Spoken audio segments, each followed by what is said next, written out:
February 13, 2013. This is the Irish Game Dev Podcast.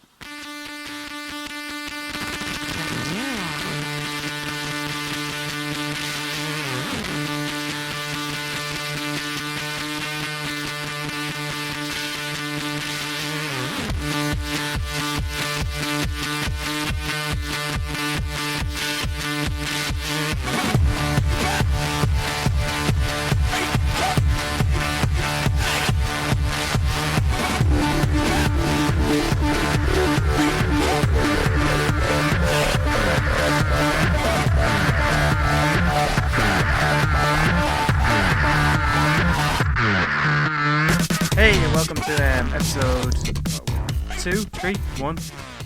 I've lost count already. We're on episode 2 of Irish Game Dev Podcast. I'm John Jeffrey, and today I've got Jamie McCormick from GameDevelopers.ie and gPotato. Want to say hello? Yeah, how are things? Good. How are you? Not too bad. There. So that's like most people know you like on, was it GD.ie, is like, was it Jamie MC? And yeah, that's it. Jesus, you do like a lot of stuff anyway. You've been like around for a good while, and then it was the last year you published the big, was it Games Ireland report? Games Industry in Ireland 2012. Yeah, that's the one. Published that last November. So, do you want to start talking about that, or? Yeah, sure. I'll give you a bit of a background to it, probably just explain, and then I kind of talk about what's happening since. And then if anyone wants to actually read through, there's a short version on GameDevelopers.ie for those of you who don't really want to read the whole thing. And if people want to read a thesis that's 30 pages long, there's a link there, and I'm sure it'll be posted alongside the podcast too. So, I started off in the industry myself, kind of like the same way as a lot of your listeners would do. You know, I was in school and kind of thinking, what route am I going to go? It was going to be, I want to get into games, but you know, it was shite at programming, so that became fairly apparent fairly soon. But I was very good at writing, so I kind of started off a website, and then kind of turned that into Irish Player back in 2000. And was kind of writing reviews and that kind of stuff, and then working in Games World at the time before I got bought over by GameStop. And I was in DIT doing college and doing that kind of at the same time. And in 2002, I kind of met Afra over at, I think it was the ECTS at the time over in London. It was kind of the summer before Game Developers launched back in 2003, and you know, she was getting people together, and I'd met her a few times before. So I started off there just kind of giving some initial content. And obviously just on the forums, just kind of helping people out as much as we could, and going to the shindigs and the piss-ups that I'm sure everybody loves. And it was at one of the piss-ups in Mahaffey's, which is now the Lombard, that I met guys from Demonware at the time, and they were just launching their first product. And basically over pints, I said, look, I'm looking for a marketing placement during college. If you can help me out, please do. Now, nothing happened on the night, but then a couple of weeks later, they said, hang on, we could probably do it with a little bit of help. So I got 6 months in there, and kind of ever since then I've kind of been documenting the games industry. I've worked in a couple of companies since, like I run the first Xbox Centre in Europe, which was on South William Street, which was there for about a year and a half, which is the biggest lads pad on earth, and it was great crack. But I moved on then kind of randomly into a taxi roof advertising company, and then into Jolt when it was OMAC, and then from Jolt in December 2008 I moved to my job in gPotato. So kind of I've been working kind of on that side of kind of the fence away from the developers. But I always stay in touch for the guts of a decade now through GameDevelopers.ie. And kind of as I've been going along, kind of I've been watching what's happening. You know, there was a fairly small group of us for quite a long time. Yeah. And in the last couple of years, you know, obviously Afra put her report out back in 2009. And the industry was the size it was back then, you know, 20 or so companies and just over 1,000 people working in it. And, you know, we could see it was growing, and it was growing really on the side of, you know, like Blade were coming in and they were hiring a couple of hundred, and then Gala was coming in, and we do all the publishing stuff, but we don't do any development stuff. That's done. Like we published international developers games in Europe from Dublin. So that's what we do. You know, it's just like I've worked in developers like in Jolt, and like a few of the guys from there have kind of gone on. And then I've just been watching kind of this whole evolution of, you know, there was a case when, like, I think, you know, if we think of the 2000s, there was probably like less than a handful of games on two hands. So maybe like 6 or 7 games across the whole 10 years that came out of Ireland. And then all of a sudden we started seeing, this kind of, obviously the iOS came out and all of that, and then just all of a sudden there was just this burst of activity on GameDevelopers.ie, and loads of people introduced themselves and saying we're working on this and this and this. Yeah. And it became fairly apparent to me that, something had changed in the industry. But obviously, it's really hard to get information on the industry. Like you try and find it, like you've got Afra stuff there. Really, that's about it. So I kind of set myself a little goal, which was, look, I want to, this is an area that I want to do research in, full stop. Yeah. I like writing. I like the games industry in Ireland. And really what it was about was just looking at, I'm talking to people kind of in like the Enterprise Ireland and the IDA side, and they're looking at things from one point of view. And then I'm chatting to developers in the pub who are kind of starting up, and they're looking from another point of view.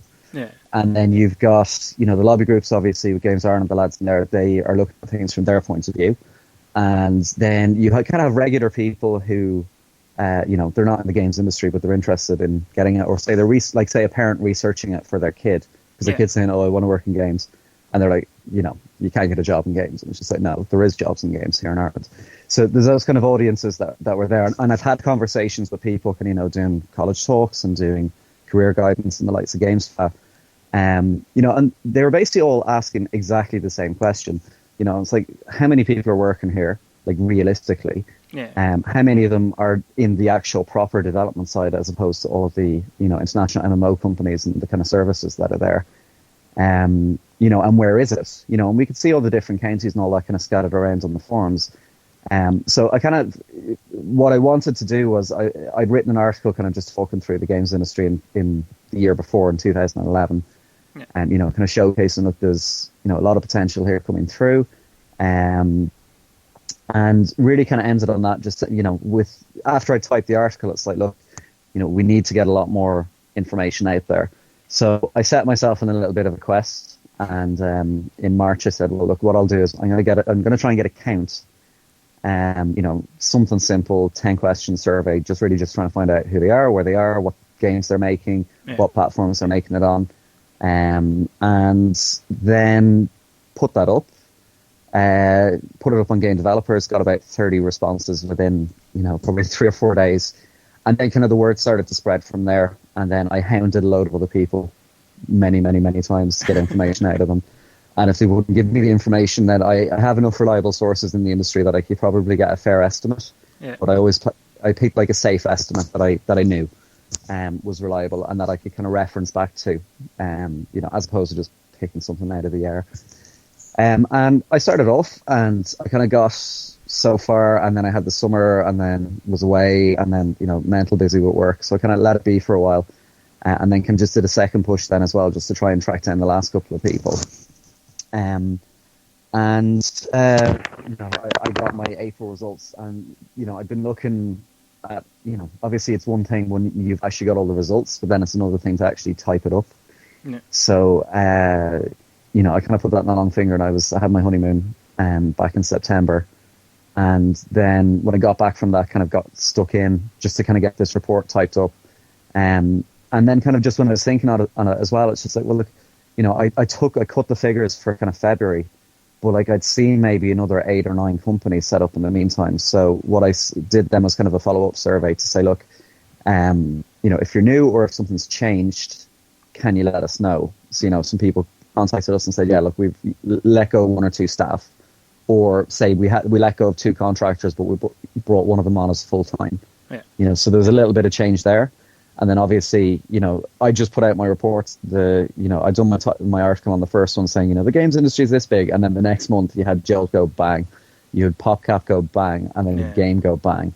So it wouldn't be very true if I put out a figure later on in the year from earlier in the year and then didn't count the fact that, there was a couple of 100 jobs that had gotten knocked off. Yeah, I didn't take them in the account. So kind of, I did kind of the maths just to work out the adjustments. So we kind of took off those figures from my original one. Yeah. Then, I got another batch of companies who got in. Some of them were new, so I could add them in. Some of them had changes, and I could add them in. And then I got to the final figure then. And I know this is embarrassing, but I'll have to check the report. It's been a while since I sat through it. 2812, I think it is, or 2814. Anyway, this is embarrassing. So I'm reading that 2800 or something. And so I had a bit of an interesting story then, because it's like, okay, well, the industry's changed. A lot of the international stuff, okay, fair enough. There might be some downsizing going on, and like Blizzard had let go a couple of 100 or 200 people or something like that at the same time. So, but what I was seeing was there's loads and loads and loads of developers. Like when Afra did her report, there's maybe a dozen developers, and I was counting 50. Jesus. So, and that's in 3 years. And, subsequently, people are asking why, and it's like, well, all the Enterprise Ireland stuff got sorted out. So they kind of made it vague enough and said, look, games are grand, now you can actually get funding. Yeah. You had the high competitive startups, and like, you had a load of gaming companies going for it. But because you had them, you also just had a load of people who said, feck it. We might as well set up a games company. Like, don't really want to work in a bank these days. There's enough talented people out there. There's a few pioneers who went out there and kind of went with it. Yeah. Got their games out, got their games going. The likes of Redwind, the likes of Open Emotion. These guys here, and then they would have then inspired a lot more people who said, well, if they can do it, then we can do it. And that's really what's happening now. And I cut the figures at over 80. Back in November, but even since then now, I'm probably aware. My numbers in the north weren't great, and I'm hoping that some people who are listening to this from the north can send a hashtag Irish Game Dev with their details, so we can see them as well. Yeah. Because I found another 6 or 7 up there through a Twitter list that I've been sent on, and then there's another 6 or 7 companies that are going there now. So my count, if I look at it, is kind of nearly 100 at this stage. And, that's kind of a nice number to have, because it shows that there's a critical mass there. Yeah. Now, it is all focused on Dublin, but because games are games, I mean, like, technically, if you have broadband, Wi-Fi, a phone, you could be on Skellig Michael off the coast of Kerry and still, sitting in one of the little huts. Yeah. And, you could make a game there. Yeah, you don't need too much. As long as you have what you need. So, I mean, the location doesn't really matter. But, like, whether it's that just there's more people in Dublin, or a lot of people from the country went to college in Dublin because there's more games courses there, or people just said, they've done a course somewhere else and then they came there to set up. Yeah. So you've got a very vibrant scene now. You've got the likes of Andrea and Backcat who's organising the game crafts. We've got Phil Burt down in LIT in Thurles. He's got the games flat coming up. Yeah. We've got the 10th anniversary now of GameDevelopers.ie this April. I think that's when Afra wants to celebrate it. And you have the likes of as well, like who the game came out there from the Bitsmith lads. Yeah, just you've got the announcement there that that Digit has, not only are they hosting Backcat and Bitsmith, but they've just got $2.5 million funding now as well, which will kind of set them going in the right direction with their games. Yeah. You've got the likes of Phantom who are making great products. You've got the likes of Conquer who are doing in-game analytics. There's so many other smaller teams as well that are out there now. So it's just a really vibrant place. Like, I'm still one of the only businessy people that's there, but it is a good product first. And there's a lot of good products that are kind of coming down the while. On the not quite the best products, I think what people are doing is learning. I think everyone's goal is someday to make the next Halo on, Xbox 4, Xbox 5, or whatever it's going to be by the time, we get there. Yeah. But people are, they're getting their games out, they're learning, they're learning, once they put a game out, they're learning how to get published. Then they start having to realize that, okay, well, now we're getting issues with customer support, because people are stuck at a particular point, or if they have the analytics in the game, they're kind of learning how they go. And like the development scene has changed so much from 10 years ago. Like now you need like a couple of Macs, a couple of licenses, enough talent and pizza and beer and whatever else you need to get you going, to get you something rough together, and then you can get it out on get it through there, get it approved, get it online, get people playing it. Yeah. And then and build from there. Like beforehand you couldn't do that. Like you'd probably have to have $100,000 just to get your software licenses and your dev kits before you've even started. Yeah. And that's before you've got wages and everything else. Whereas now, because that's kind of down at about $2,000, and if someone's interested in this, they've spent this money a long time ago anyway. So all the kind of barriers to entry into the market have really gone. And it's so easy. Now everything's over the air, straight to people's devices. You're not going into a shop to buy these games. You might go in to get a code to buy the game, but you're not actually going into the shop. And you really can, because games have got ubiquitous now, like they are everywhere. Yeah. Every device lets you play games on it. And when you're connected, whether through Wi-Fi or 3G or 4G, it's just wherever you want it to be. And there's a lot of people who've grown up playing games and now they want to bring their kids into the games industry. And, there's people who are saying, well, I've got a few options here. I can emigrate or I can have a punt here and do this. So it's just a really, really, really vibrant place to be. And for people who are either working in it or on their way to working in it, it's the best time in my over 10 years working in the industry for you to be in the games industry right now. Like, all the kind of stars are lining up, and there's a lot of people who are going for it. And I think, now that we have people inspiring each other and helping each other out, things are going to go, if that wasn't happening, things would happen a lot slower. But because it's happening, it's going to go a lot faster because of it. And people are happy to share as well. That's one thing I've noticed. Yeah, the community is very good at that, actually, I've noticed as well. It's just like ideas bouncing around, even not like that, any of the shindigs or stuff. It's just like, oh yeah, we have this problem, or like Unity meetups. And it's like, oh, I was trying this, and you like have people come over and actually come and help you, like actually where you're working.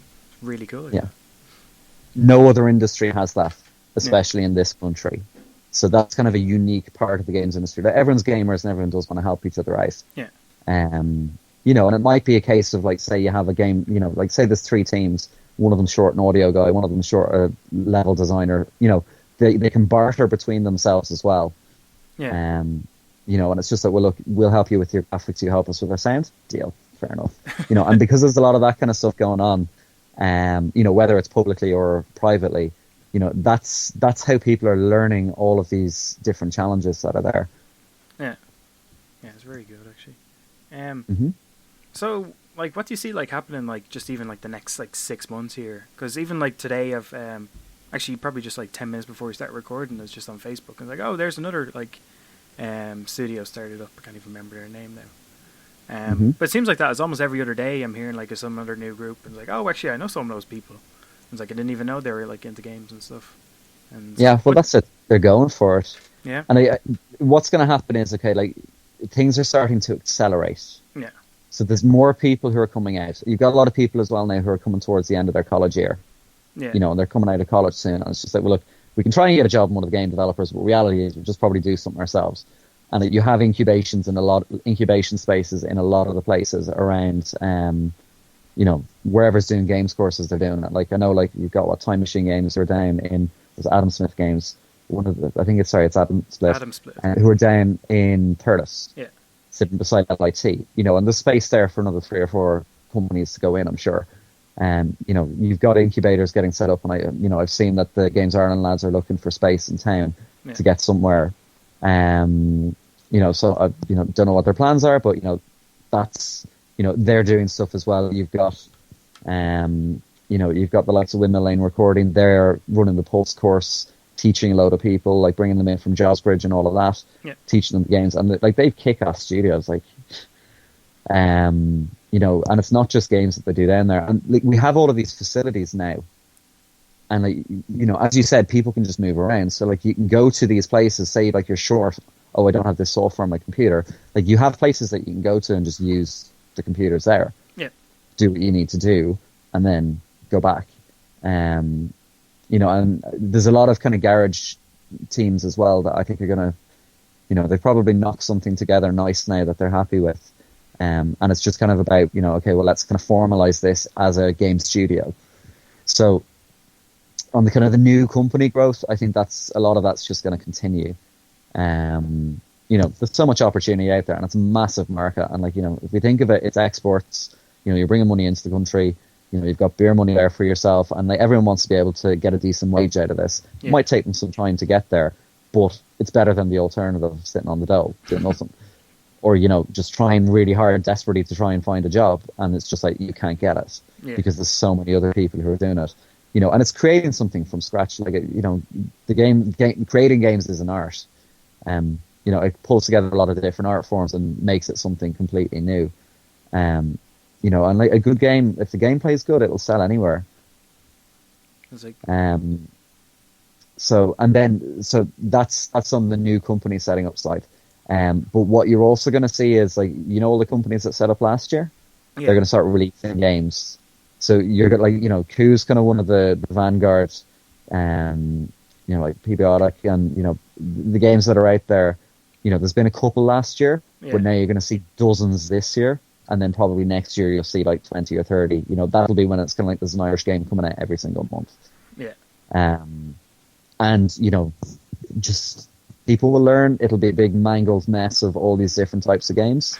And really the issue then is really just trying to get firstly the local market to know about the games, and then the second thing is get the international market to know about it. Because like the biggest issue they're going to find is discovery. Like it's just unless you're in the top 10, you're not going to be found unless people know your name and are searching for you. That's what I noticed. Like even like a state of play in DIT just a few months ago. It was like that. It was like Bitsmith were doing their talk, and they're like, yeah, we were here last year, just kind of like as was one of the like few people, and just like showcasing like a small idea or something that was cool, and then they were showcasing almost like their launch trailer or something for it. And it was just really cool to see like how much they progressed, and you seen all the guys in the crowd, they were almost like or Bitsmith from like a year before. Just like, oh yeah, we still have this idea. It's like a small bit of a prototype, and then like Bitsmith having almost finished their game at the time, and it seems really cool that like that's how you can see like one generation after the other like lined up, and it just keeps going. Yeah. Well, just to take Coup as an example, like okay, I've seen the game played on iPad. I don't have an iPad. I'm waiting for the Android version to come out. I've seen all the videos, and seen it at the likes of State of Play as well. What they have done is like that was an epic project. Like they've hand drawn everything in that game. Yeah. No one in the world can copy that game. So that is that's the thing. They'll have a legacy of that. Like the sales will probably take a while to come, but it's one of these things that it'll grow over time. Yeah. And if they get a good review in the right country, then they'll get 1,000, 2,000 sales. And then it's then it kind of goes from there as well. People are kind of making like that's a unique game. There's a lot of people out there cutting their teeth making games with kind of existing concepts. And it's really either you have a really strong kind of like unique IP like they have, or you just you found a nice gameplay mechanic that really, really, really works for whatever platform you're doing it on. Yeah, it is. I'm actually kind of the same with that. It's like I'm waiting for Android for just to actually get a proper like full on hand sign with it. I've like tried it out a few times, but yeah. Well, they said it's coming out on PC too as well. So I think that's like it's the kind of game that it's really, really, really kind of retro. Yeah. Like I grew up playing 90s games, and that's just like perfect. It's like a proper roaming RPG. Just checking out everything and talking to everyone, finding out all the stuff. That's it. And you can take your time with it as well, because you can pick it up and play it for an hour here and there. Yeah. It's a very different game than kind of just the casual ones. That you just kind of pick up because you've got 10 minutes to kill. Yeah, it makes no difference that way. Actually, what you were talking earlier was like just about different devices that people can publish on these days. For some reason, I was looking up Rovio and like how many platforms they've done Angry Birds on, and I think. Do you want to ask which ones they're doing, or do you want to ask where the opportunities are? No, it's just like making the point that like the amount of platforms Angry Birds on, I think, is like 13, 14, 15 maybe different like platforms, and that's all like just the same game. And I just think that's like really cool. Like opportunity for anyone like making a game. It's like, okay, release it on one. It's like then kind of reiterate a little bit, like publish out for another platform. Just keep going. There's so many opportunities for themselves.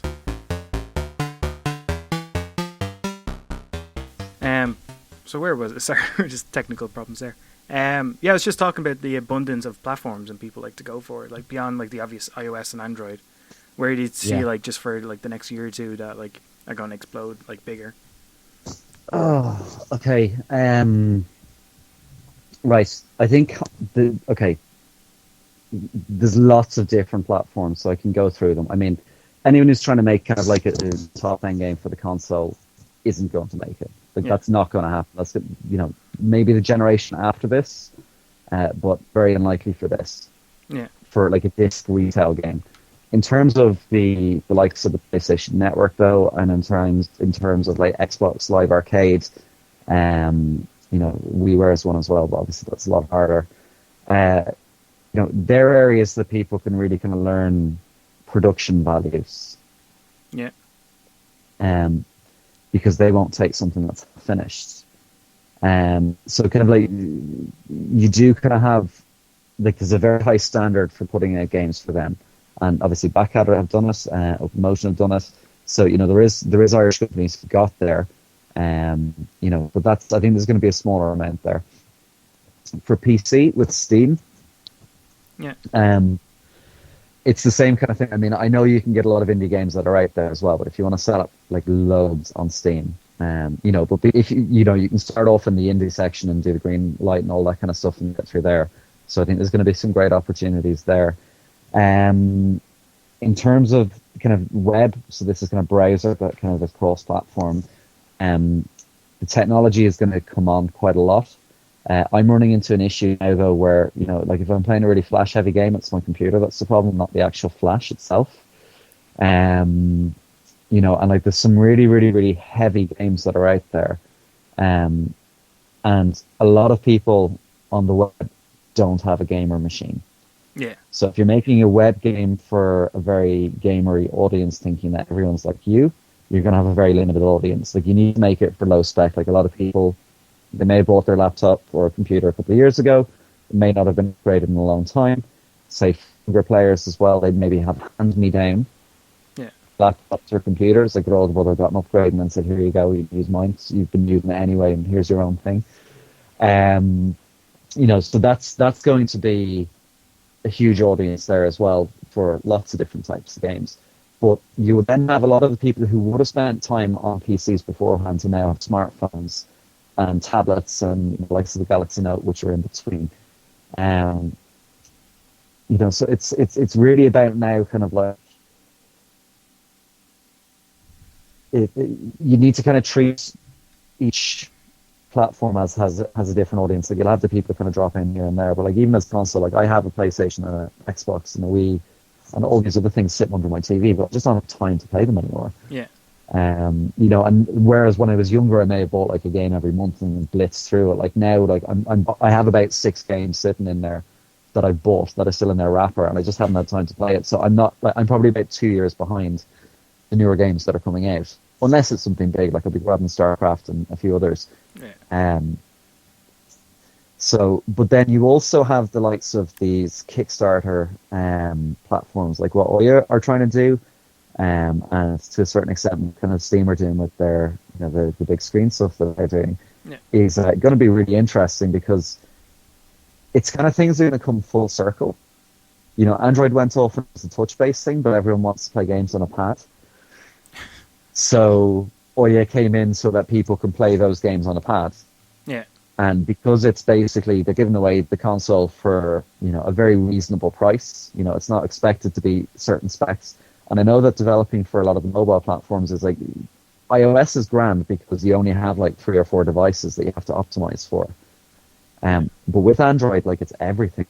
I've had a couple of Android phones by now, and like the performance between them all is really, really, really different. But because the Oya is going to give them a set standard, so you have a standard processor to work with, you have a standard RAM to work with, like people will max the hell out of what's there. And I mean, have you been playing games since like Super Nintendo days? Yeah. Okay, so do you remember the way it started off with the likes of Mario World? Yeah. And then it ended with the likes of Killer Instinct. Yeah, it's just like huge fidelity, like increase and everything. With the exact same hardware. Yeah, like that kind of thing. Is like the hardware stayed the same. Yeah. It's just that people, as a console cycle goes on, people take the learnings from one thing and bring it on to the next one. So any new console cycle that comes out, the games are going to be out at launch. People basically didn't have a final version to test it on. Yeah. They're using dev kits. Then they'll make the game for that. Then they'll learn, but then it'll take them less time to get better quality the second time. So there's a bit of a Moore's law going on there as well when it comes to games development, because like, you'll always want to put out something a lot better than the last thing that you did. Yeah. Whether it's usually the gameplay is usually the fine thing, because that's what makes a game. Gameplay makes a game fun. If you don't have decent gameplay, there's no point selling your product. And, if you can hand it around to 10 different people and they'll turn back to you and say, get bored in 2 seconds, it's just like, add something. That's not good enough to put out there. Yeah. And you can see all the kind of arcade games and, the likes of kind of Geometry Wars and all of these kind of games, Angry Birds and everything else that will work. But the market for the likes of the Ouya is probably about 10 times bigger than the market for the console. Because, like, if you look at where the growth markets are in the world right now, which are India, Brazil, Russia, Africa is going to be coming on fairly soon as well. Southeast Asia, all over the world, people are doing it now. They might not be able to spend like 300-400 quid on, the setup that you'd need for an Xbox or a PlayStation 3, which is a HD screen and, whatever else. But, like, if the Ouya plugs into a monitor that they already have, that's like, that's it. Like, they've stopped being a PC gamer, the casual gamer, and now they've turned into an Ouya user. So that's going to be really interesting. And everybody listening to this podcast should be thinking, like, you can't port it over straight away. If you're making something like the likes of Q, like, you have to rework the control system so it works properly and plays well. Because obviously the touch input is very different than the controller input. So that's the main thing. Is that if you have a really good game now, plan on, if I was playing this on a Super Nintendo pad or a PlayStation pad or an Xbox pad or whatever else, how do I need to not change the game, but just change the controls to make it suit that. And there's going to be there will be a window of opportunity for the first maybe 6 months to a year for a small team, doesn't matter how big they are, to make a cool game for that, and then that just goes mental. And if you sell 1,000 units, that's like nearly €500,000 that's you brought in. Like, for a 4-person team, like, that sets them for like 2 years. Well, they'll make the next masterpiece after that. Yeah, but the reality for everybody else is when you put a game out, you might get a little burst at the start, but then it's about drip feeding the money coming in. And once you have a game out, you have to just keep promoting it. Like, you never, like, that whole time when you could just put a game out there, it sells, and then everybody knows. It's long, long, long gone. You need to keep your game in the limelight. And say you get a review, that might get you 100 sales, and then you get another review somewhere, and then that might get stuck up. It might get retweeted around the place, and then that's kind of how the games industry, like, that's how you're getting your sales these days. People rely on word of mouth, but there's just so much product on the market that's really, really, really hard to find what you're looking for. Yeah, that's like, I know one of my friends, there's a Jake that does Grey Alien games. He does, was it Holiday Bonus and Spring Bonus? I think the first version he released was probably like 2008, 2009. But he's done like a new version of that every year, like reconfigured a little something, made like a gold version with new new maps or whatever in it. And each year he keeps getting the sales bump, and like huge thing for him each year. But it's like essentially the same game that he just like keeps promoting as well. And just reconfiguring. FIFA and Pro Ev and everyone else has been doing it for years. So. But some people like that, though. That's what they want to expect that. And the game development cycle has changed dramatically as well. Like, beforehand, it was a case, you got your prototype ready, and then you got a publisher, and then you have to develop the game, and then you have to get it out, and then you have to market the game around the launch, and then if it didn't, it fucked, and game over, literally, in a lot of cases. Whereas now it's more about, like, it's... Like, if you put out a game 10 years ago, you had about 6 weeks to make your sales. Whereas now you have to eternity from the day that you launched it. So it's more about, like, you probably make more money in the long run, but the thing is, it's in the long run. And unless you're either very lucky, very cheeky, very smart, or you just, effectively win the Euro Millions, it's not going to be, we're going to make 100 grand on day one. But it might be we might make 10 grand on day one, and then we'll make like 8 grand on day two, and then it'll kind of tail off after a little while. But then that's where it's really important that, once you have a game out there, like, okay, the development stops, but it's not that your game isn't good. It's just that nobody knows about it. Yeah. And you need to go out and shout louder than everybody else. And for longer than anyone else as well. And for longer than anyone else. So... People... and like, it's sometimes even the old stuff works. It's really just get people to hand it around. show it to people. Like if you have a cool product like that, like, what would someone who has a film do? Do you think they're just going to sit on it then and go, yeah, it's there? Yeah. It'll, badger every radio station in town and say, here's a link, check this out, we want to talk about this game.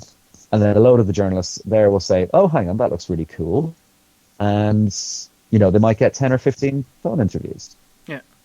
And they give away a couple of copies as well, to the show. And then it's like grand. And then people hear about it. And then they tell their friends. And then they get it themselves. And then they say, hey, I heard about this cool game that was on the radio. That's Irish. And it's like £3, go out and buy it. That's one. Like, getting on TV is obviously a lot harder. But, if you have the right products and you just badger them and badger the right people, you have an opportunity to get on there. And then if you get on TV, then you can put it on your website, and then everyone internationally can see it as well. And then they think, oh, well, it got on national TV, so it has to be good. Yeah. And, that kind of then can spread out to the Irish American community, and then people from America find out about it.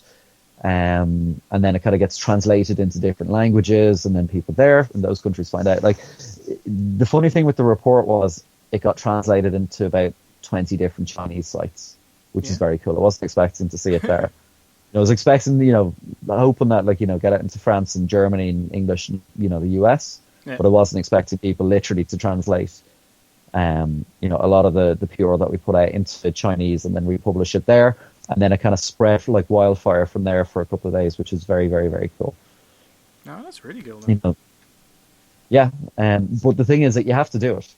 And, the post-release thing that you really need to do is, it's like, look, get on the phone, ring every bloody website you can, email every single person, get this. And, lots of people kind of get lots and lots and lots of emails in, but, like, just ring up, like, say if you want to, whatever website that's there, either send them an email and say, hey, can I get your phone number just so we can give you a call?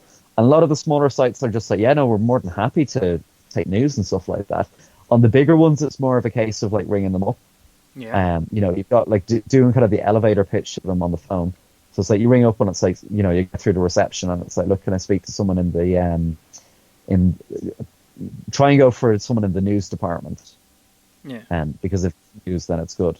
And you can just kind of make old news new sometimes by just putting out similar PR, same as your friends doing. And get them on the phone and, are you free? Do you have like 5 minutes to chat? And they're like, yeah. So what are you about? Like, this is the name of our company. We've made this game on this platform. Do you have a computer open in front of you? Yeah, cool. Okay.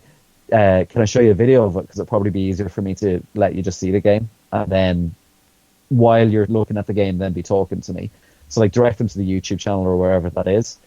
And to say, are you there now? Yeah, just hit play and give them a second, just have a look at it, and then say, okay. And then, you'll probably hear from their reaction, that looks cool. Yeah. Or, oh, that looks shit. So, once you kind of have that, then you can kind of go from there. And it's like, you'll have their attention then. And then you can just say to them, well, look, what we're doing is, like, we've just made this game. We've put it out there. It's only out a couple of weeks, but no one really knows about it. Can we send you a copy or two to give away, or sorry, to review the game with? And then we'll give you a couple of copies of it. We'll give you some codes for the iTunes store or wherever you're selling it, so that they can give them away to their readers. And that's basically what PR is in the games industry. You give them the game, and you get them interested in it, and if they like it, they'll give you a good write-up. Yeah. And then someone else will see that game. Journalists read each other's site, and then they'll see that game being reviewed, and then they'll go, not a second here, I haven't heard about that game, and then they'll get in touch with you and say, hey, we're coming from this website, and we saw this game, can we get a copy of it to review? So you need to kind of do the first thing to get the second ones, to get the other ones come back. And it's not just about thinking, oh, there's only 10 sites that are out there. Like, this is an international industry, so find out what game is in all the different languages that are there. Yeah. So, video games, computer games, PC games, MMO games, browser games, like, each of those words has hundreds of sites in English. But then if you have a look at, like, say, France, they don't search for game, they search for Jeux, Jeux, and then you've got, maybe loads of sites there. Yeah. And then you go into Germany and it's Spiel. And in Nordic it's Spiel. And, Italian it's, I think, Giocho. And in Turkish, I can't remember the Turkish because it's got some of the weird symbols that are there. But the thing is, it's like, even though these sites are in those languages, either they'll be able to Google translate your email, or most of the people speak fairly good English anyway. Yeah. And what you can do then is you can say, well, look, you do yourself up a goal, like, right, I'm working on this today. I'm going to spend the next 3 days finding every single English bloody video game, computer game, online game, all these different sites that are there, build up a database into your press list and email them all and ring all the ones that I can find phone numbers for. Yeah. So that's day 3 to 4. Now, most people stop there. That's phase 1. And it's like, think of like 100 meters hurdles. Okay. Then the second thing that you need to do is like, look, where else are the gamers? So Germany, Japan, China, Spanish sites, Portuguese sites, which you get Brazil, Polish sites, Swedish sites. Look at the map of Europe on Google Maps and just say, let's literally cross off every country. So we'll go to Norway and we'll find all the Norwegian sites. We'll go to Finland and we'll find all the Finnish sites. We'll go to Denmark and find all them. Literally just work your way through each day, sending this out. And then by the end of that, even if only like 1 in 10 of the people that you send something into or speak to actually do the coverage, you'll have maybe 100 or 200 reviews across the internet. And then if you think of, say, like there's a couple of hundred people reading every review, and then there's a few where you have like big ones where there's like 10,000 or 100,000 reading it. Yeah. And like, when a game comes out as well, like further down the line, so we're thinking, say, like 3 months in. And the game isn't exactly new anymore, but it's kind of building up a little bit of a cult following. Think of it from that point of view. But then the new people who are finding out about the game from their friends who say beaten the game and is showing them it, when they go searching Google for that game now, it's everywhere. You type in like Q the game review and you've got like 50 different reviews that are there. Yeah. And it's like it is hard work, it's graft, and I know people are saying, "Oh, we can't do this." And it's like, if you can pick up a telephone and be polite and nice and courteous and a bit of a chancer to the person on the other end, and give them a good story, give them a free copy of your game, and give them something to give away to their readers, that's it. And that's what most people aren't doing. So if you're the person who goes the extra 10 miles, as we said, say 80% of people just won't do any PR. They just put a game out there and then expected, that's it. Okay. Now, of the other 20%, maybe half, say 60% of them will kind of say, look, we'll hit all the sites that we want to be seen on ourselves, that we know. Yeah. And then they'll stop there. But the people who really, really, really go further in the long run are the guys who say, no, look, we want this game to be in every single played by people in every single country in the world. So I'm sure you can find an Iraqi game site, you can find an Egyptian game site, you can find, all these different game sites for all these different countries. And it's just think of it this way, like, you're only going to get a couple of hundred or a couple of thousand sales from the, from Ireland. Yeah. Just the way Ireland is unless people literally say this from word of mouth and show people how to put this on the game they want, because that's just Ireland. We're more interested in console games. But like, if you think of like, right, you get like 5,000 sales from Germany and 4,000 sales from France, and then 20,000 sales from the US, and then 8,000 sales from Brazil, and then like 15,000 sales from China, and then 10,000 sales for this. Like, that's what adds up. And it's like, for people who have products released, that's the core thing that needs to be done. It's just no one else is going to do this for you. If you have a publisher, that's what they do. Otherwise, you're going to have to do it yourself. And it isn't as hard as you think it's going to be. It just takes time and effort and sweat and annoyance and ringing people and being hung up and, sending emails and things like that. But for people who invest a couple of weeks doing this after the game gets released, in the long run, they'll do better. Just purely by virtue of the fact that more people know about the game. Ah, cool. And you say like when you're building up like a database of like different people you've called and like to kind of would you take notes of reactions you got from them? So like next time your next game, like you go to them more first and then try and find more ones after. No, you'd ask them like at the end of the call, you'd ask them, it's like, look, do you mind if we stick you on our press mailing list? Yeah. And what they will say generally is, I think rarely what they'll say is no. What they'll either say is, yeah, here's my email address, or if they say no, I don't want to do that, what you need to do is there a general email that I can send this into? And what you'll see then is like, say like there's a news at whatever.com. Yeah. There may be 5 or 6 people receiving that email. So instead of you sending it into one person in that publisher, you're actually sending it to 10. Oh, okay. And you have a better chance to get picked up.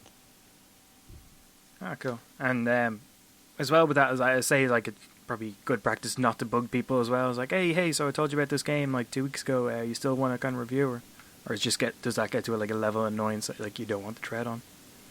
Okay, you don't want to stalk them. Yeah. That'll get you put on blacklist. No, don't do that. No, like a polite follow-up call, maybe you'll know from the first phone call. Like, there's nothing wrong with you saying, look, you know, you build up a rapport over time with people. Yeah. You know, so the first thing is being polite. You know, if they ask you for something, send exactly what they asked for them in a timely manner, because then that shows you that you're responsive. If they email you, respond to them quickly. You know, or if, you know, give them a phone call. They send you an email, give them a call back. You know, it's very impersonal seeing all these random emails come in. But like, you know, especially being an Irish person working in the industry, there's so few Irish people working internationally in the industry that, you know, a lot of people don't even need to see. They just see +353, and then they know it's you. Or they hear your voice and they know it's you. You know, and when it comes to PR, like a lot of it is, it's not just through a computer. Like you need to build up a relationship with these people over time. You know, at Gamescom, you know, if you go there and meet these people, you know, go to the events, networking, you know, that's why GameDevelopers.ie works so well, because that's kind of like, that's it in action. If you kind of apply that kind of approach, but just do it to that kind of attitude and just do it towards, you know, promoting your own business and your own products, you know, it can help you go a long way. And you make friends over time as well. Yeah. You know, and you'll know that there's these sites who might publish the odd thing, but then you kind of get the people who say, no, look, we think your game's really cool. And then they'll follow you and they'll really, really, really help you in the long run. You know, what you just mentioned there was a Gamescom stuff. Is to me like that was like you'd almost see that as more like traditional games like AAA console games and stuff, like kind of promoting that way. Is there places for that, like indie games like iOS and like casual games stuff for like at those events, or would you want to go to more like indie specific type of events? Well, what I would tell you from my experiences is even that in an official capacity, there might not be stands for all of these games. There's loads of people running around with them because they know that the publishers are there, you know? And, you know, a lot of companies that were kind of console beforehand are now kind of dabbling in, or they set up a company to go into mobile as well, you know? Oh. And, you know, so like there is still opportunities for you literally just to go up, meet someone in the pub or meet someone in one of the meeting areas. You know, you see someone's name badge and you see, you know, whatever publisher name on it. Just literally go up and say, hi, do you have a minute? Oh, I'm waiting for a meeting. Well, can I take you until that person arrives? Yeah. You mind? Yeah, sure. Here's my game. You know, have a look. You know, here's my cards. I'm the Irish guy. That's how you'll remember me. And then, you know, and then leave them be.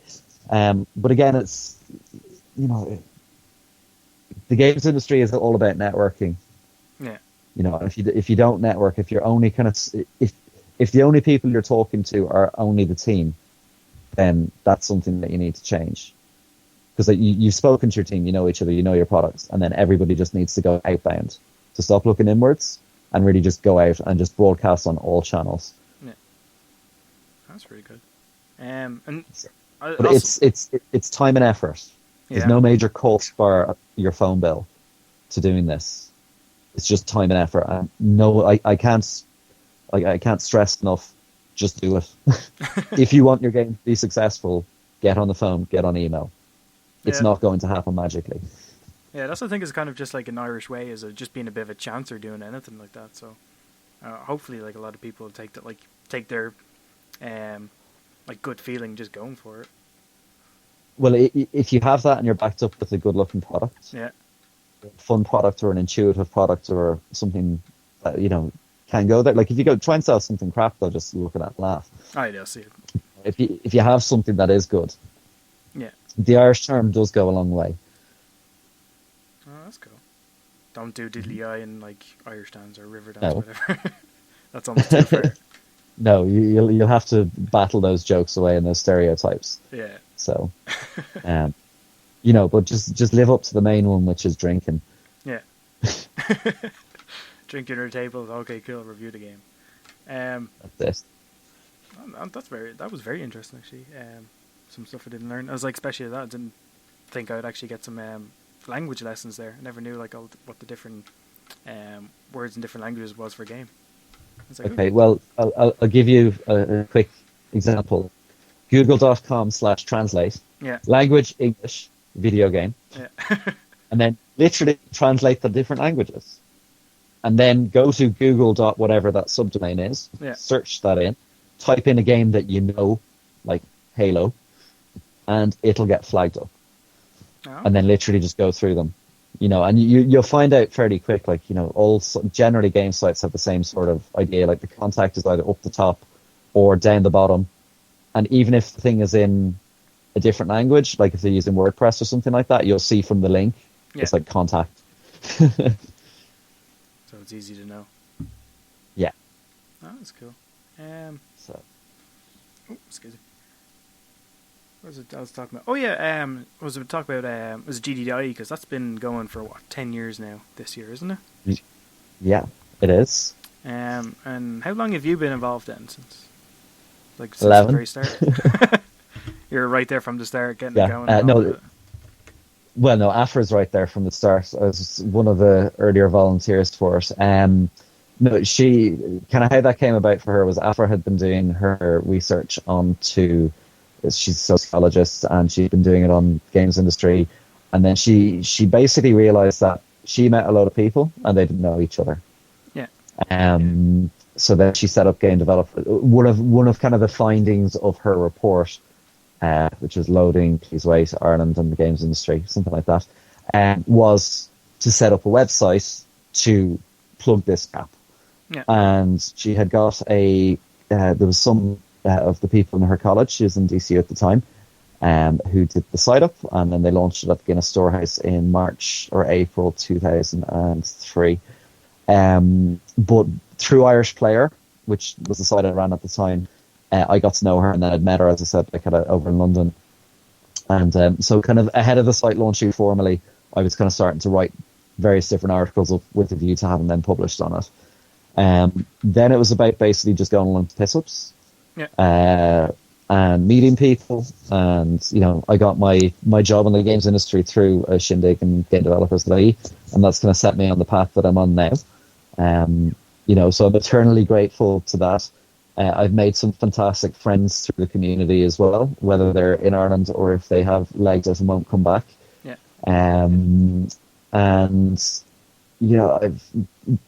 It's a great thing to be a part of. No one owns the community. You have Games Ireland, which is like a formal established lobby group who are doing what they're doing. They're an association for the games industry, and they're doing all of their stuff that's there. But it's really just it's a really kind of casual network that's there. And it's just been growing and growing and growing. Like for the first couple of years, it was kind of like the same heads. Yeah. Turning up, and then you'd have the hardcore people who come along to every event, and then you'd have people who come maybe every second or third event, and then you'd have occasional people that were there. And that kind of stayed about the same size for about 6 years.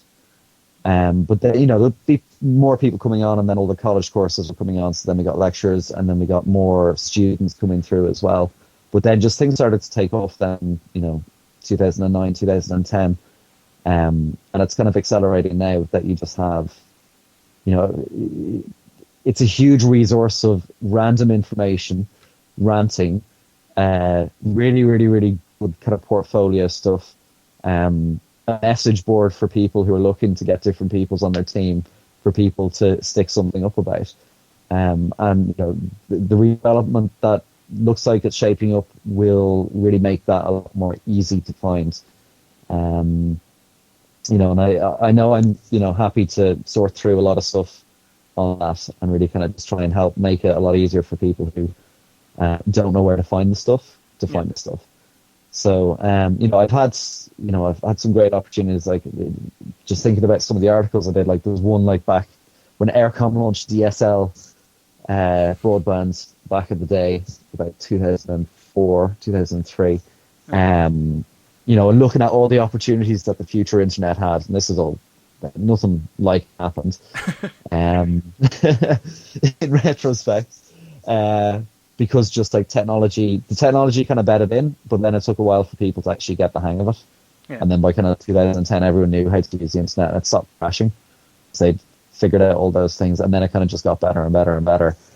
I've done a load of interviews with some very interesting people. Like I got Dave Perry, who did one for us after they launched Enter the Matrix. Yeah. So I got through to him and said, "Hey, I know you're from Belfast. Will you do this?" And he said, "Yeah, sure." So that was interesting. Going in to meet the likes of Niall O'Hanrahan and talk to him about how they made PlayStation the number one console brand in Ireland. I've done a kind of other few bits and pieces kind of along the way. I've been reading a book, which is The Ultimate History of Video Games, which is a big, thick book that's there as well.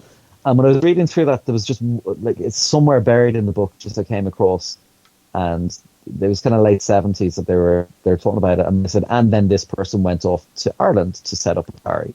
And I'm like, what the hell? Atari is in Ireland. Now, obviously, for people who are from, who are a bit older, they'd know this. But I found out then that, well, hang on, all the arcade machines were made in Tipperary and then shipped out through Waterford. And then they assembled all of the 2600s for Europe in Limerick. I was like, I did not know this. So I tracked down one of the guys that worked in there, and then he gave me a lot of information on how things went along and kind of where it went through.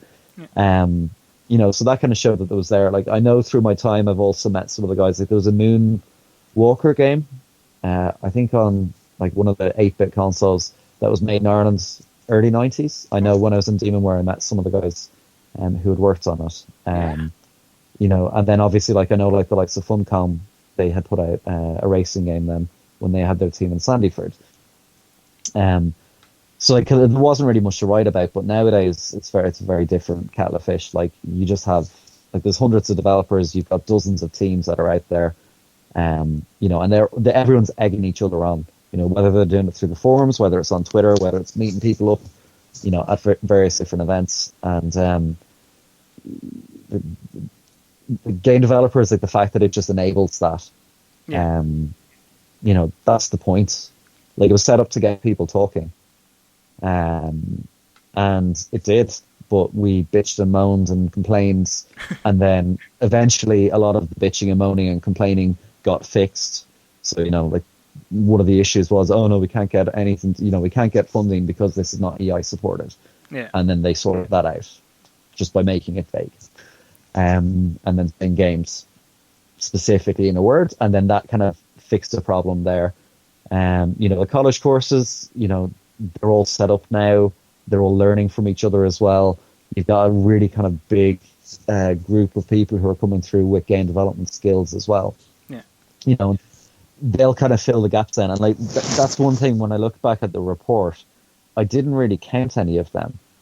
And I'm saying, well, there's this many people who are coming through, who are already working in it, but I didn't really look at how many people are coming through the pipeline.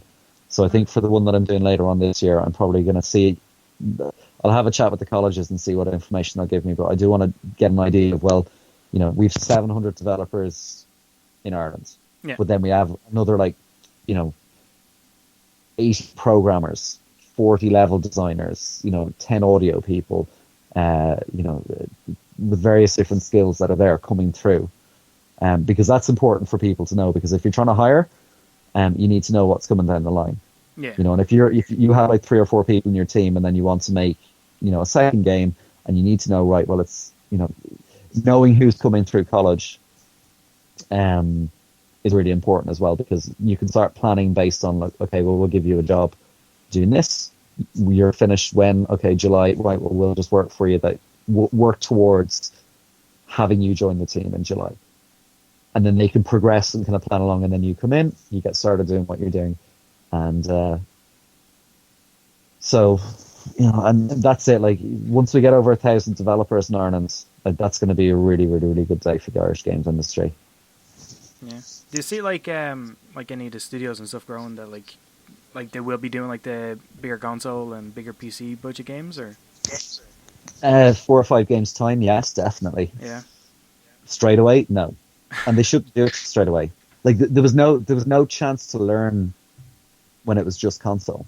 Yeah. But now you can learn on whatever platform you want.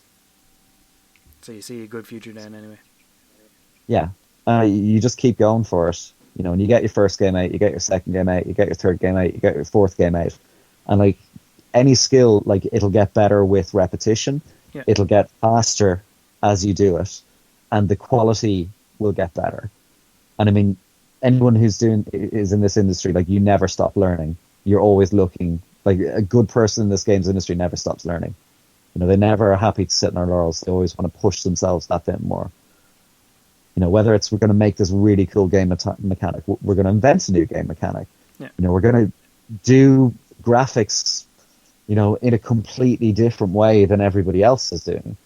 We'll do a really intuitive little touch game or something like that. So, but the mobile, when it comes to Android and the likes, what you just do need to realize is that it is going to be full circle. Like, they've kind of cut the system and learnt the system on mobile, so like an Android phone or a tablet, but it'll very, very, very soon be under a TV, being played by a control pad, and that will bridge the gap, I think, for a lot of people between, you'll probably find some people who'll, say they get a game that's really popular on that, then it's 10 times easier to get that published on Xbox Live Arcade, because it's done so well on Ouya.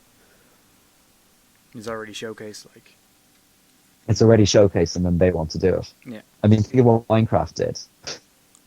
What Minecraft's going to be on all the platforms that it wants to be, but it started off on PC. Angry Birds started off on iPhone, but now it's on everything. Absolutely, it is. And PopCap did the same approach. Like, they get the game, and then Bejeweled was on every single possible thing that could play Bejeweled. Yeah.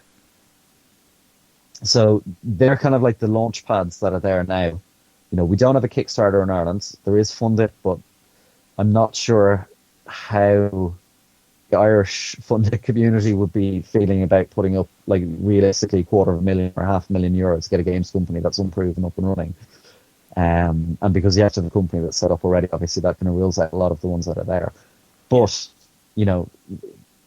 I think kind of what people need to do is, it's like slow and steady growth, which is get the game made, learn, get your second game out, learn again, tweak the first game as you go, then get the third game out, keep tweaking the other ones then as well, and also promote your products between each other, and just plug away. Yeah. But there's huge opportunities that are there. Like, there's billions of people who are gamers now, across all the different platforms. And do your homework, get a game, get it out there, rant more than anybody else to get the journalists to cover your game. And then if you do start getting decent sales, reinvest a little bit back into marketing as well to kind of stimulate that as well. And, that's, if you're setting up a game developer, no matter whether you want it or not, you're setting up a business. And a business needs to be profitable to keep on and pay the bills and pay you guys. Yeah.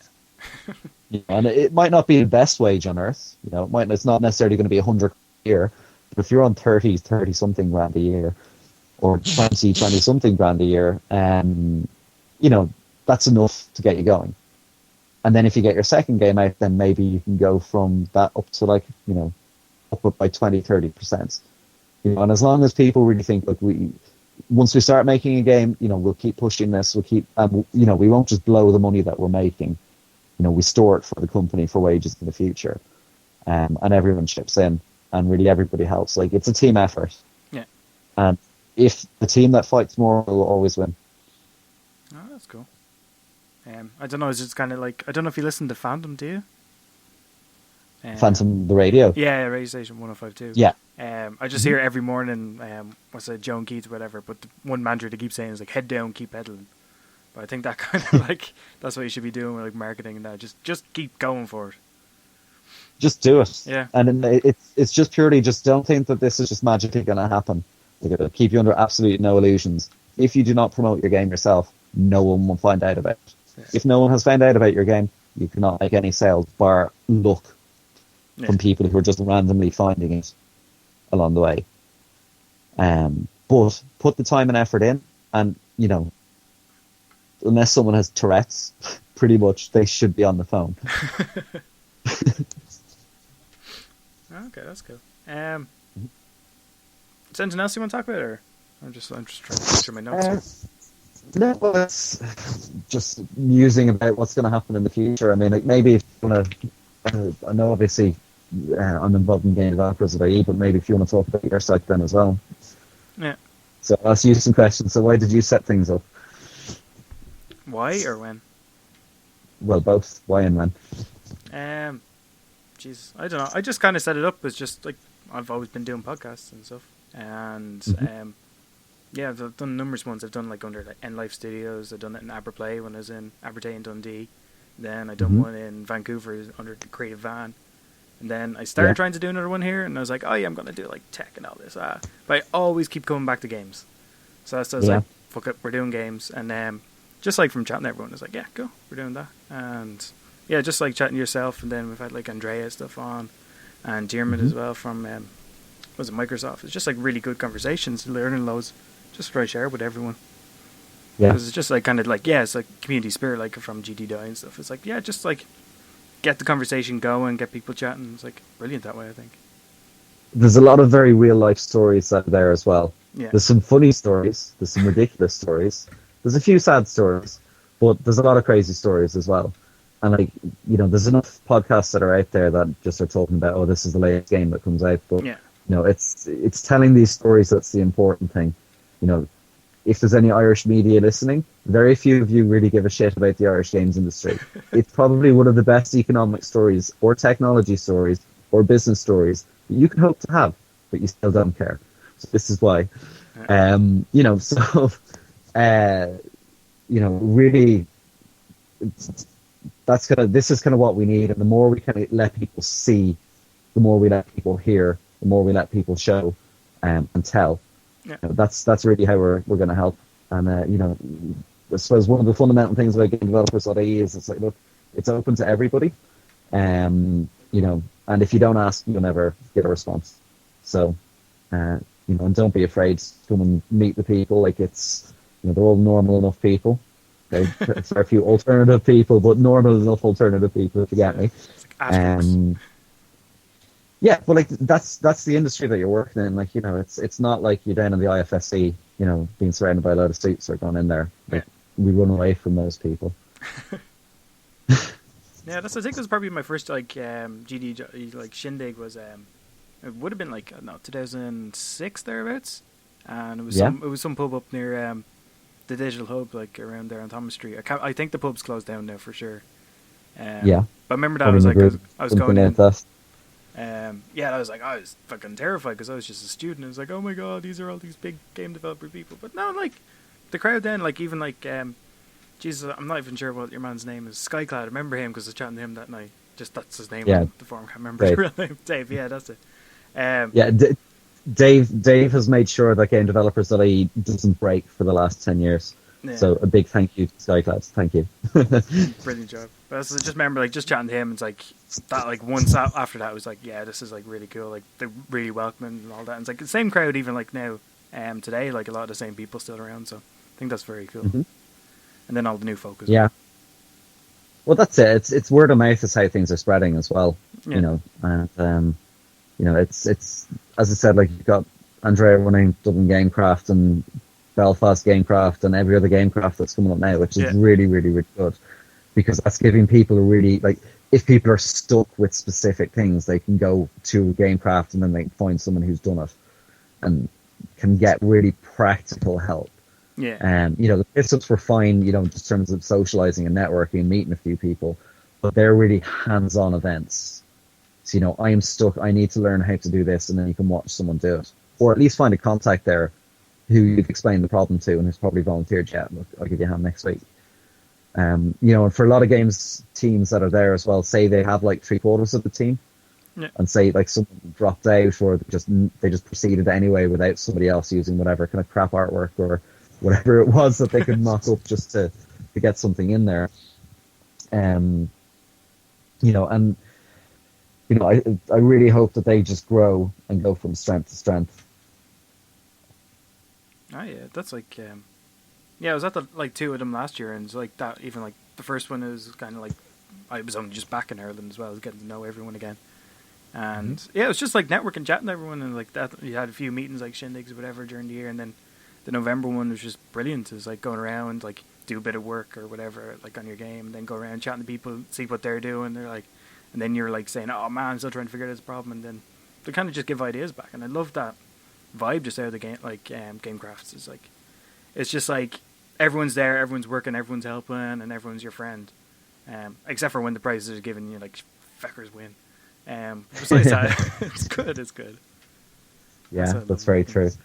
So, but that's how lucky we are. If any other sector in the country kind of took that approach to things and actually just worked together instead of trying to fight, it would be. But the games industry is, it showcases whatever technology is there at the time. And really how good games are is a reflection of the technology that goes behind them. The processors got better, and then the screens were crap. Yeah. Because then they went HD and now they're going 4K and whatever else it is. And then you had like no internet, and then you had network internet, and then you had 28.8 internet, and then you got like a fast to broadband, and now you've got fiber broadband.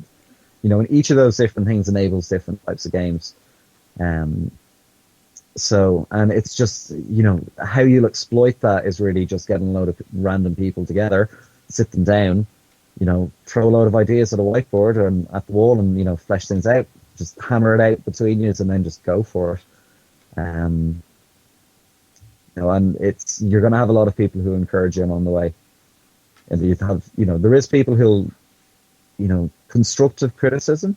Yeah. There's not too many trolls within the games industry who just go on a big rant. I think we're a bit more polite than that. But like you'll get your criticism there, but like I think it'd be very rare for somebody in the industry and someone in, through the community to give you really, really, really harsh criticism without giving you a really, really, really good piece of advice to go alongside that criticism. Because they're telling you this is shit, but if you do this, this, and this, that'll make it better. Come back to me then. Oh, okay. And that's again how you learn, because like if you're only kind of, it's through meeting people and through exchanging ideas and looking how different people do different things. That's how ideas come around. Yeah. Because as we were saying earlier, it's like you're always learning and it's always collaborative and you're always iterating, so it's great that way. That's this. Okay, that's cool. Anything else you want to talk about now, or? Just in relation to the survey, I am going to be doing a 2013 survey. Yeah.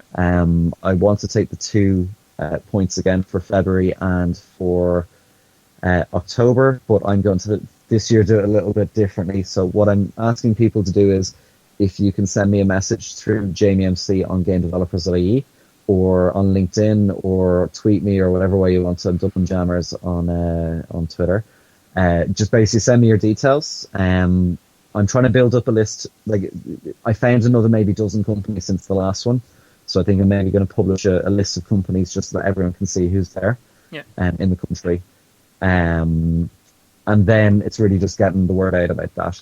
So that's kind of what I'm hoping to do for the next while, is just get it.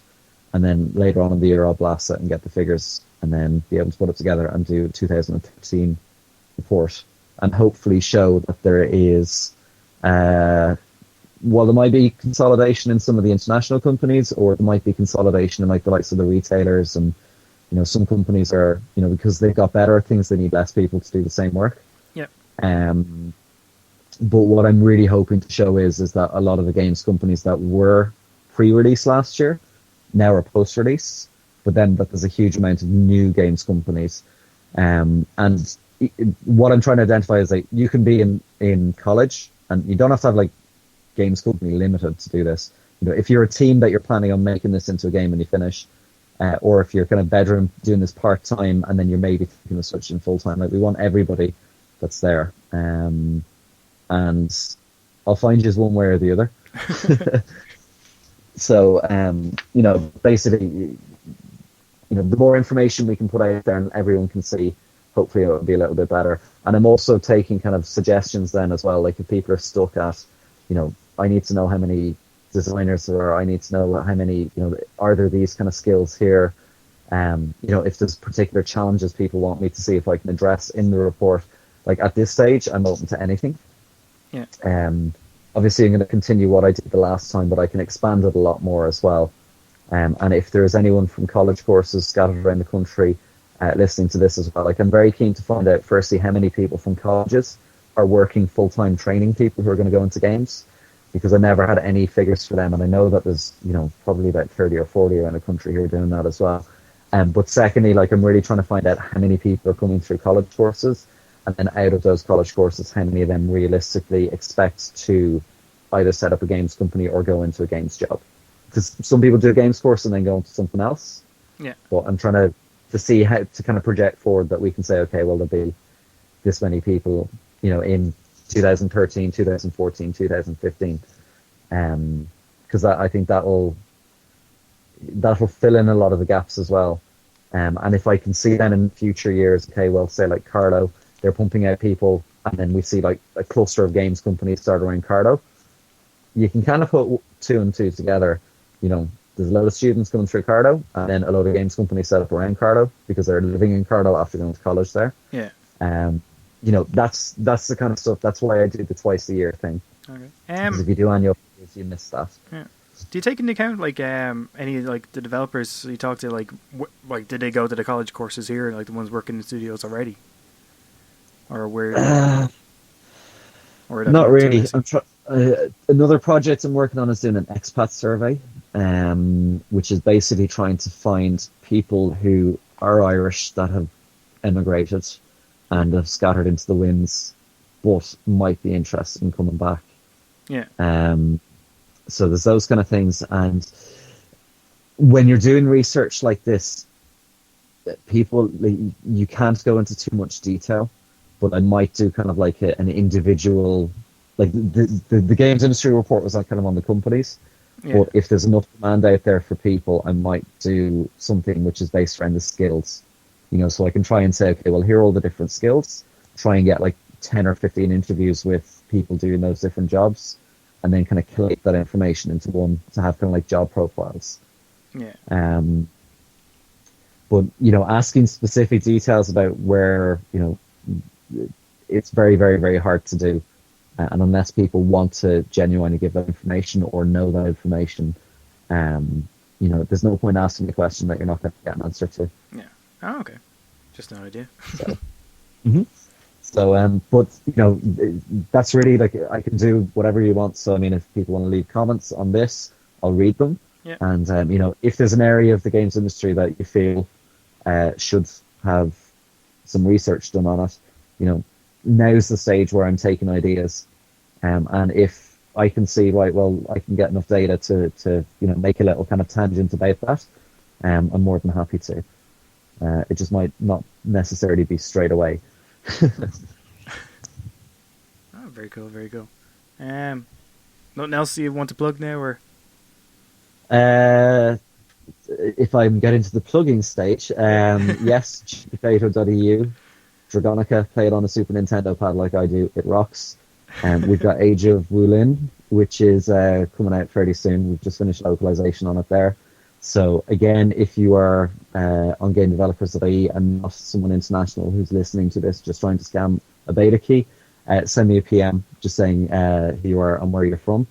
And I think I could probably swing 40 beta keys. So I was thinking maybe 10 batches of 4 for listeners to this podcast. So either they can contact me, or if they want to leave a comment on your Twitter or on your thing, then basically, between now, I don't have the date for CBT, but basically once I have the CBT date, then whoever's in the pot, I'll pick out 10 people, and those 10 people will get 4 beta keys, so 1 for themselves and then 3 for their mates. Okay. First come, first served as well. If you want to do first come, first served, you can. Okay. So it's up to you. So it probably would be easier. Yeah. So cool. That's all. Yep. That's great. Well, look, thanks a lot for having me on. No problem. Thanks for talking. And enlightening stuff as well. Chat with you. I'm sure I'll probably be chatting to you later in the year now as well, just as you're going through like the survey and even like more news or changes happening in the industry here. So yeah, well, make sure you get onto Phil in GameSpot, because if you do a podcast from there, there'll be some fairly interesting stories if you can get in. Because you'll have, I think, Robocode, you'll have the Dev Challenge, and then there'll be the Games Industry Awards, and there will also be all the conferences that go on over the couple of days. So, as a suggestion to you, if you're not speaking to Phil already, his socks up on the forum, by the way. Yeah. I'm sure he'd be more than happy to have you down there as well. And I'll keep listening. It's just keep spreading the word about all these fantastic stories that are going on around the country. Yeah. And I'm going to try and focus on making sure that somebody's reporting it, and shoving it in front of the faces of everybody who needs to see this information. Just get it out there. Get it out there. Yeah. Okay, cool. Well, thanks again. I've been John Jeffrey, and you've been Jamie McCormick. Catch you. What's your Twitter tag again? Is it Dublin Jammer? Is it Dublin Jammers? Yeah. Oh, okay. Or Jamie MC on the forums. Okay, cool. Thanks again, and thanks for everyone listening. I think we hit like about an hour and a half or thereabouts on this podcast. Probably the longest one so far, so that's pretty cool. So thanks, and